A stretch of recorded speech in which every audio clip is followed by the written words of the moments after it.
everyone, today we're going to go through the reduced clearance kit, which is an option for both our Nova and Nova 2 wood stoves. The reduced clearance kit is used to reduce the clearance to combustible requirements off the back wall of the stove. The kit is designed to be used with double wall stovepipe. It consists of two parts, the first being what we call the pipe shield, which is a semicircle but is insulated with insulation.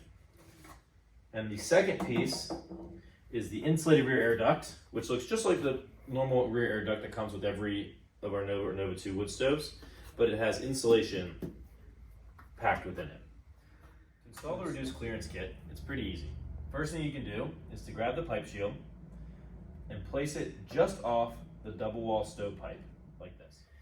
And the second is to hang your insulated rear air duct on the back of the stove. On Nova, when you use the reduced clearance kit, it reduces the back wall clearance to combustible requirement to 7.5 inches. And on Nova 2, when you use the reduced clearance kit, it reduces the clearance to combustibles down to 9 inches off the back wall.